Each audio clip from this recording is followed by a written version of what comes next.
আসসালামু আলাইকুম। এটিএন বাংলার সংবাদে সবাইকে স্বাগত জানাচ্ছি। আমি ওয়াহিবা রাইয়ান। শুরুতেই বিআরবি কেবল সংবাদ শিরোনাম।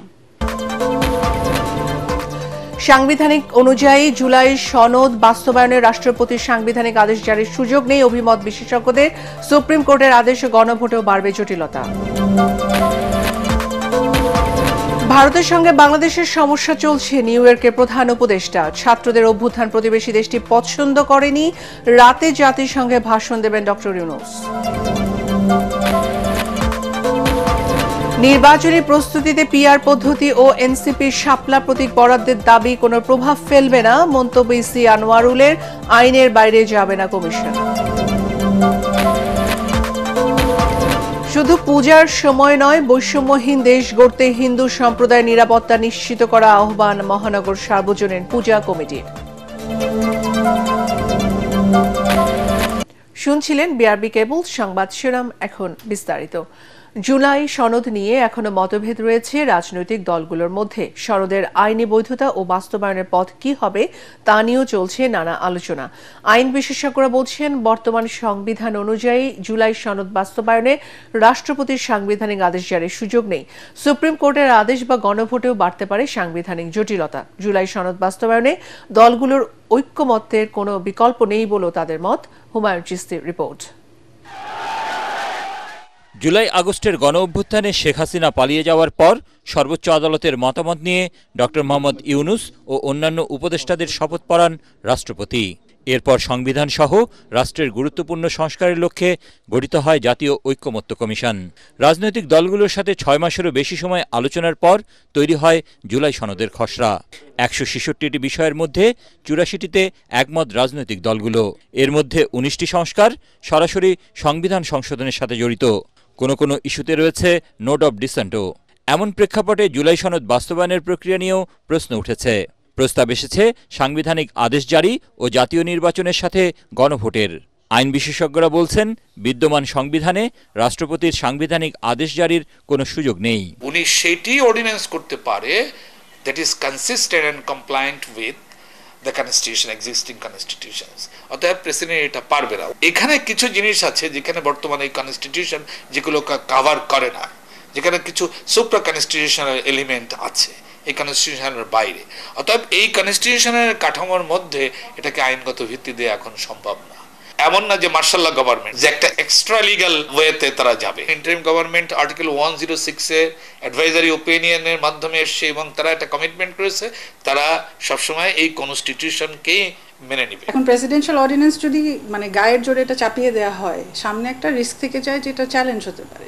আর আমাদের দেশে নজির আছে এসব চ্যালেঞ্জ হয়। 5th অ্যামেন্ডমেন্ট, 7th অ্যামেন্ডমেন্ট এগুলো তো চ্যালেঞ্জ হয়েছে। তখন সেই রিস্কে যদি যান তাহলে কিন্তু সামনে আরও সাংবিধানিক ক্রাইসিস তৈরি হবে। সনদ বাস্তবায়নে সুপ্রিম কোর্টের মতামত নেয়ার যে কথা বলা হচ্ছে তাতেও বিষয়টি স্পষ্ট হবে না বলে মত বিশেষজ্ঞদের। তারা বলছেন, সংবিধানের ব্যাখ্যা দেয়া এবং নতুন সাংবিধানিক আইন তৈরি এক নয়।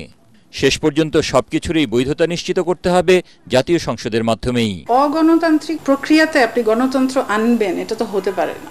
আপনাকে সংসদ থেকে এটা করতেই হবে। বারবার যদি জুডিশিয়ারিকে পলিটিক্সের ভেতরে ঢোকান, লং টার্মে কিন্তু এটা জুডিশিয়ারির জন্য ভালো না। এটাকে লিগ্যাল বেসিস দেওয়া সম্ভব না until and unless the new parliament is formed.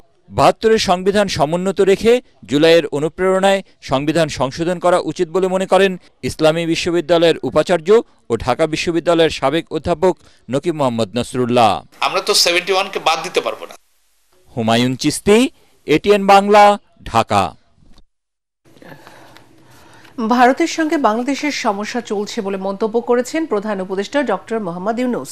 তিনি বলেন, ছাত্ররা যে অভ্যুত্থান ঘটিয়েছে সেটা প্রতিবেশী দেশটি পছন্দ করেনি। স্থানীয় সময় বুধবার নিউ ইয়র্কে এশিয়া সোসাইটি ও এশিয়া সোসাইটি পলিসি ইনস্টিটিউট আয়োজিত অনুষ্ঠানে বক্তব্যে এসব কথা বলেন অধ্যাপক ইউনূস। অনুষ্ঠানে জাতীয় নাগরিক পার্টি এনসিপির সদস্য সচিব আখতার হোসেন ও জ্যেষ্ঠ যুগ্ম সদস্য সচিব তাসনিম জারাকে পরিচয় করিয়ে দেন প্রধান উপদেষ্টা। এ সময় তিনি বলেন, ভারত সাবেক প্রধানমন্ত্রী শেখ হাসিনাকে আশ্রয় দিয়েছেন, যিনি সব সমস্যা তৈরি করেছে এবং তরুণদের হত্যা করেছে। এটাই ভারত ও বাংলাদেশের মধ্যে ব্যাপক উত্তেজনা তৈরি করেছে। এছাড়া ভারত থেকে ভুয়া খবরও ছড়ানো হচ্ছে। বাংলাদেশে ইসলামপন্থীদের আন্দোলন হয়েছে বলে অপপ্রচার করা হয়েছে উল্লেখ করে প্রধান উপদেষ্টা বলেন, দেশটি বলছে এরা তালেবান এবং এদের প্রশিক্ষণ দেয়া হয়েছে। We have problems with India right now because they didn't like what the students have done. They're hosting Hasina, who's the former prime minister, who created all this problem and killed the young people. And that creates a lot of tension between India and Bangladesh. Also, lots of fake news coming from the other side, making all kinds of propaganda that this is a very bad thing. This is an Islamist movement, and these are the Talibans who took over Bangladesh and so on. They have been trained in. They even say, I'm a Taliban too. বিদেশি বিনিয়োগ আকর্ষণে জাতীয় নির্বাচনের আগে শ্রম খাতে সংস্কার বাস্তবায়নের তাগিদ দিয়েছেন প্রধান উপদেষ্টা ডক্টর মোহাম্মদ ইউনূস। জাতিসংঘে বাংলাদেশের স্থায়ী মিশনে আয়োজিত নৈশ ভোজে তিনি প্রতিশ্রুতি দেন, আন্তর্জাতিক শ্রম সংস্থা ILOর কনভেনশনের সঙ্গে সামঞ্জস্য রেখে শ্রম খাতের মূল সংস্কার বাস্তবায়ন করবে অন্তর্বর্তী সরকার। এর আগে জাতিসংঘের সাধারণ পরিষদের উচ্চ পর্যায়ের এক অনুষ্ঠানে প্রধান উপদেষ্টা বলেন, বৈষম্য, বেকারত্ব ও সুযোগের অভাব তরুণদের মধ্যে হতাশা তৈরি করেছে, যা দ্রুত বৈশ্বিক অস্থিরতায় রূপ নিতে পারে। এদিকে রাতে জাতিসংঘের সাধারণ পরিষদে ভাষণ দেবেন প্রধান উপদেষ্টা। বিস্তারিত জানাচ্ছেন একরামুল হক সায়েম। নিউ ইয়র্কে জাতিসংঘে বাংলাদেশের স্থায়ী মিশনে শ্রম অধিকার ও সংস্কার নিয়ে নৈশভোজের আলোচনা সভায় অংশ নেন প্রধান উপদেষ্টা ডক্টর মোহাম্মদ ইউনূস। নৈশভোজে কূটনীতিক, জাতিসংঘ কর্মকর্তা সহ বাংলাদেশের শীর্ষ রাজনৈতিক নেতারা দেশের শ্রম আইন, শ্রম অধিকার ও চলমান সংস্কার কার্যক্রম নিয়ে আলোচনা করেন। এ সময় বিদেশি বিনিয়োগ আকর্ষণে শ্রম খাতের সংস্কারের উপর গুরুত্ব আরোপ করেন প্রধান উপদেষ্টা।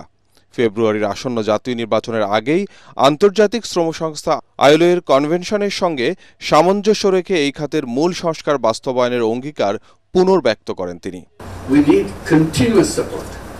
It's not just a support during this period, a couple of years or more. It's continuous way. This Bangladesh can have a very confident journey that I can share you. There's a lot of potential in Bangladesh that will make it happen. All the dreams that young people dreamt about during the uprising, this could be materialized, the support that you gave us in the past and hopefully continue to give us. We have shortcomings, we agree, but these are the shortcomings that we have to overcome. প্রধান উপদেষ্টার বিশেষ দূত লুৎফে সিদ্দিকীর সঞ্চালনায় আলোচনায় ILOর মহাপরিচালক এবং জাতিসংঘের বিভিন্ন সংস্থার প্রতিনিধিরা বক্তব্য রাখেন। এছাড়া বিএনপি মহাসচিব মির্জা ফখরুল ইসলাম আলমগীর, জামাতের নায়েবে আমির ডাক্তার সৈয়দ আবদুল্লাহ মোহাম্মদ তাহের ও এনসিপি নেতা ডাক্তার তাসনিম জারা বক্তব্য রাখেন। অন্তর্বর্তী সরকারের শ্রম সংস্কার ও ILOর অঙ্গীকার বাস্তবায়নের উদ্যোগকে স্বাগত জানান তারা। একই সাথে বাংলাদেশের গার্মেন্টস রপ্তানিতে ন্যায্য মূল্য নিশ্চিত করার তাগিদ দেন। গার্মেন্টস খাত বাংলাদেশের অর্থনীতির অন্যতম প্রধান ভিত্তি। ভবিষ্যতের যে কোনো সরকারকে এ খাতের টেকসই উন্নয়নকে অগ্রাধিকার দিতে হবে। অন্তর্বর্তী সরকারের শ্রম সংস্কার ও ILO অঙ্গীকার বাস্তবায়নের উদ্যোগকে আমরা স্বাগত জানাই। আমাদের অনেক নেতাকর্মীর গার্মেন্টস খাতে প্রত্যক্ষ অভিজ্ঞতা রয়েছে, যা এই খাতকে বৈশ্বিক প্রতিযোগিতায় এগিয়ে নিতে সহায়ক হবে। আমরা অন্তর্বর্তী সরকারের সংস্কার এজেন্ডার প্রতি সমর্থন জানাই এবং নির্বাচিত হলে তা আরও এগিয়ে নেওয়ার প্রতিশ্রুতি দিচ্ছি। রানা প্লাজা দুর্ঘটনা আমার রাজনৈতিক যাত্রার এক গুরুত্বপূর্ণ মোড় ছিল। তখন আমি শিক্ষার্থী হিসেবে দুর্ঘটনাস্থলে আহতদের সেবা দিয়েছিলাম। এমন ঘটনা বন্ধ ও শ্রমিকদের নিরাপত্তা নিশ্চিত করতে সংস্কারের জরুরি। এদিকে জাতিসংঘের সাধারণ পরিষদে যুব কার্যক্রমের বিশ্ব কর্মপরিকল্পনা ৩০তম বার্ষিকী উপলক্ষে উচ্চ পর্যায়ের বৈঠকে বক্তব্য দেন প্রধান উপদেষ্টা ডক্টর মোহাম্মদ ইউনূস। তিনি বলেন, বাংলাদেশে সম্প্রতি যুব সমাজের আন্দোলন গণতন্ত্র ও সংস্কার প্রক্রিয়ায় নতুন দিগন্ত উন্মোচন করেছে। প্রধান উপদেষ্টা সতর্ক করে বলেন, বিশ্বের সবচেয়ে বড় চ্যালেঞ্জ যুব বেকারত্ব। বৈশ্বিক সহযোগিতা ছাড়া যুবদের ক্ষমতায়ন সম্ভব নয়। জানান, বৈষম্য, বেকারত্ব ও সুযোগের অভাব তরুণদের মধ্যে হতাশা তৈরি করে, যা দ্রুত বৈশ্বিক অস্থিরতায় রূপ নিতে পারে। Entrepreneurship is the future of the youth. not jobs. We keep talking about jobs. But empowered by the technology in the hands of the youth, it will be the creativity and entrepreneurship which will be the path of the young people. অনুষ্ঠানে যুব সমাজকে ন্যায্য সুযোগ, নিরাপদ পরিসর ও সিদ্ধান্ত গ্রহণে ভূমিকা রাখার উপর গুরুত্ব তুলে ধরেন ডক্টর ইউনূস। বাংলাদেশ, ইকরামুল হক সায়েম, এটিএন বাংলা, ঢাকা। পিআর পদ্ধতি ও এনসিপির শাপলা প্রতীক বরাদ্দের বিষয়টি নির্বাচন আয়োজনে কোনো প্রভাব বা জটিলতা সৃষ্টি করবে না বলে মন্তব্য করেছে নির্বাচন কমিশনার আনোয়ারুল ইসলাম সরকার। তিনি বলেন, আইনের বাইরে গিয়ে নির্বাচন কমিশন কোনো ধরনের কাজ করবে না। চাঁপাইনবাবগঞ্জে নির্বাচনী কর্মকর্তাদের দায়িত্ব পালনে চ্যালেঞ্জসমূহ নিরূপণ ও উত্তরণের উপায় শীর্ষক কর্মশালা শেষে সাংবাদিকদের প্রশ্নের জবাবে ইসি আনোয়ারুল এসব কথা বলেন।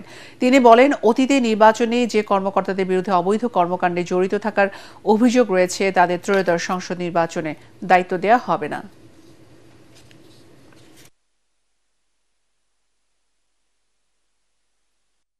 এগুলো নির্বাচনের ক্ষেত্রে কোনো সমস্যার সৃষ্টি করবে না।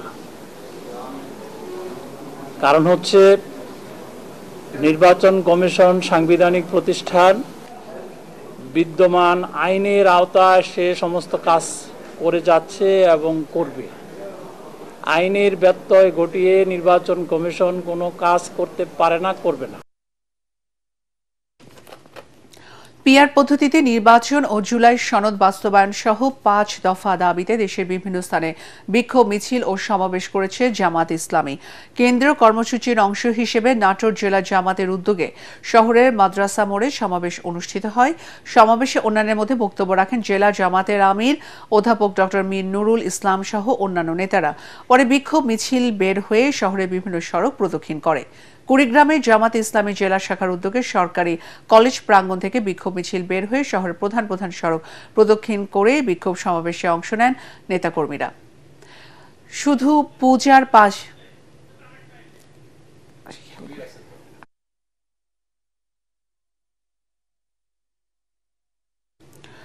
শুধু পূজার 5 দিন নয়, বৈষম্যহীন দেশ গড়তে হিন্দু সম্প্রদায় নিরাপত্তা নিশ্চিত করার আহ্বান জানিয়েছেন মহানগর সার্বজনীন পূজা কমিটির সভাপতি জয়ন্ত কুমার দেব।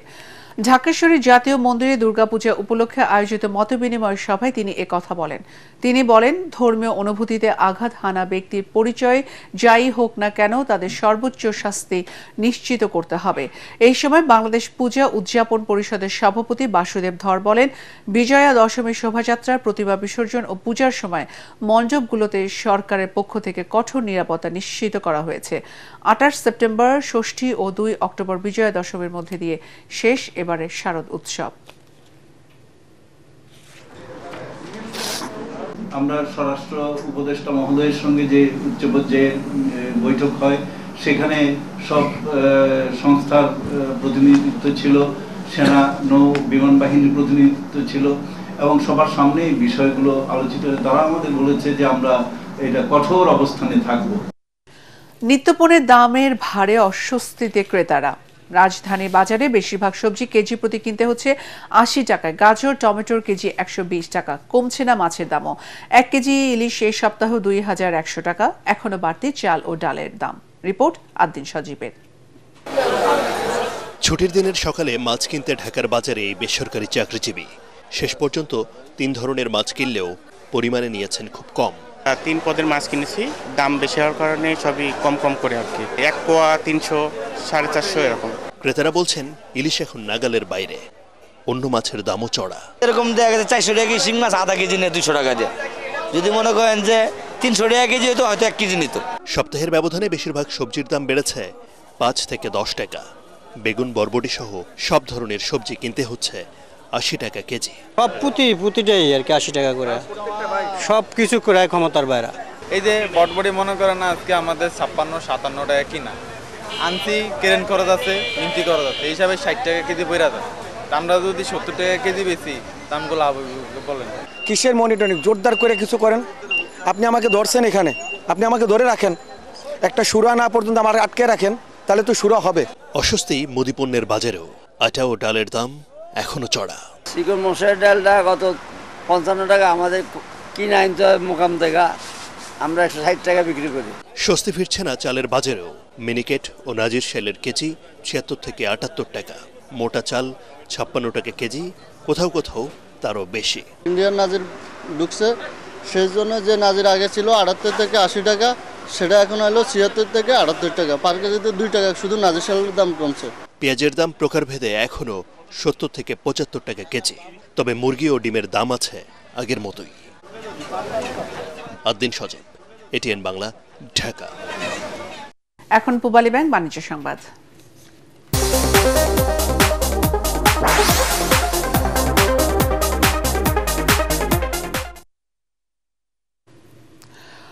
পলিথিন ও প্লাস্টিকের ব্যবহার বাড়ায় ভয়াবহ বিপর্যয়ের মুখে পরিবেশ ও প্রতিবেশ। পরিবেশবিদরা বলছেন, মাটির উর্বরতা নষ্ট, নদী খালের প্রবাহ রোধ সহ দীর্ঘমেয়াদে পরিবেশ ও প্রাণীকুলের জন্য হুমকি তৈরি করছে এই পণ্য। বিকল্প হিসেবে পাটজাত পণ্যের ব্যবহার এবং এই শিল্পের পৃষ্ঠপোষকতা বাড়ানোর তাগিদ খাত সংশ্লিষ্টদের। বগুড়ার প্রতিনিধি আইজুল হাকিম রুমনের 2 পর্বের প্রতিবেদনে আজ দেখুন শেষ পর্ব, জানাচ্ছেন ফারহিন ইসলাম টুম্পা। আধুনিক প্রযুক্তিতে পাট দিয়ে তৈরি হচ্ছে স্টাইলিশ শপিং ব্যাগ, জুতা, ফাইল, পোশাক সহ নানা পণ্য। পরিবেশবিদরা বলছেন, পলিথিন ও প্লাস্টিক পণ্যের পরিবর্তে পাটই হতে পারে টেকসই ও পরিবেশ বান্ধব সমাধান। পাটের ফাইবার সাথে প্লাস্টিকের সামান্য কিছু মিশিয়ে এমন কিছু তৈরি করতে পারি যেটা তরুণ প্রজন্মের কাছে আকর্ষণীয় হবে। সেই ধরনের ব্যাগগুলো আমরা একটু দাম বেশি হলেও আমরা ব্যবহার উৎসাহিত করতে পারি। এই মার্কেটে যখন এই ছালার ব্যাগটা চলে আসবে আস্তে আস্তে, তখন কিন্তু আপনার পলি ব্যাগটা যেটা বাজারে যেটা দোকানদাররা ইউজ করতে চায়, মনে করি এটা আস্তে আস্তে মার্কেট থেকে উঠে যাবে। কারণ এটা আমাদের দেশ বাঁচানোর জন্য হলেও আমাদের এই কাজটা করতে হবে, কারণ পলি আমাদের জন্য স্বাস্থ্যের জন্য ক্ষতিকর এবং দেশের জন্য ক্ষতিকর। ব্যবসায়ীরা বলছেন, পলি ব্যাগের সহজলভ্যতা কমানো ও পাটজাত পণ্যকে অগ্রাধিকার দিলে লাভবান হবেন কৃষক, শিল্প খাত হবে শক্তিশালী। সরকার যদি সুনির্দিষ্টভাবে সুন্দরভাবে যদি তারা পরিকল্পনা মাফিক কারখানাগুলো বন্ধ করতে পারে, তাহলেই সম্ভব হচ্ছে আমাদের এই পলিথিন বন্ধ করার। পলিব্যাগের ব্যবহার নিয়ন্ত্রণে ভ্রাম্যমাণ আদালতের মাধ্যমে প্লাস্টিক কারখানা ও বিভিন্ন গুদামে অভিযান অব্যাহত রয়েছে বলে জানালেন জেলা প্রশাসক। 14 টন পলিথিন কিন্তু আটক করেছে। তো আমাদের প্রায়ই পলিথিনের বিরুদ্ধে অভিযানও হচ্ছে, আটকও করছে, এটা চলমান রয়েছে। বগুড়ার রাজাবাজার থেকে প্রতিদিন প্রায় 2 টন পলিব্যাগ ব্যবহারের জন্য ছড়িয়ে পড়ছে জেলায়। তবে প্রশাসনের কড়া নজরদারির পাশাপাশি পরিবেশ রক্ষায় সবচেয়ে জরুরি জনসচেতনতা। Bureau report, ATN Bangla. এখন আল আরাফা ইসলামী ব্যাংক অর্থ সংবাদ।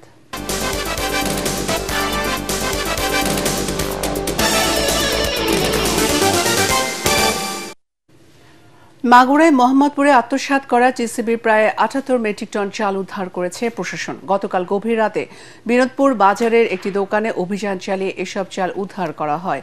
জানা গেছে, OMS ডিলারের মাধ্যমে এসব চাল গায়েব করার উদ্দেশ্যে অন্যত্র বিক্রি করে দেওয়া হয়েছিল। বিষয়টি নিশ্চিত হওয়ার পর অভিযান চালায় প্রশাসন। এ ঘটনায় জড়িতদের দ্রুত আইনের আওতায় আনার দাবি জানিয়েছেন স্থানীয়রা। এবার আন্তর্জাতিক সংবাদ।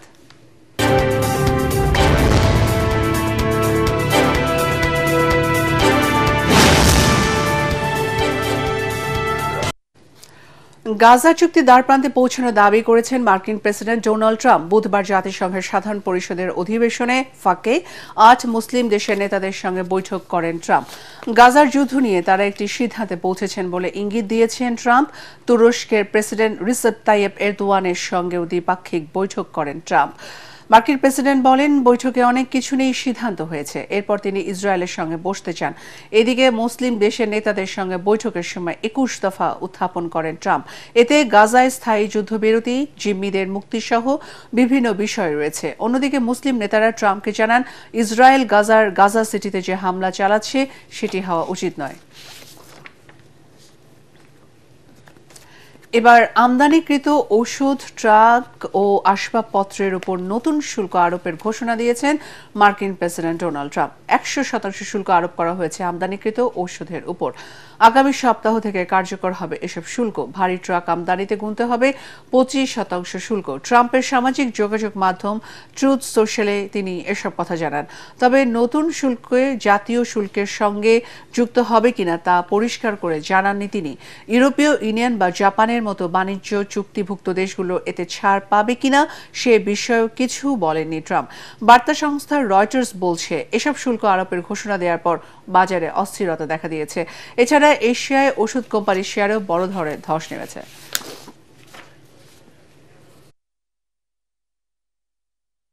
এবার খেলার খবর, শুরুতেই এশিয়া কাপ।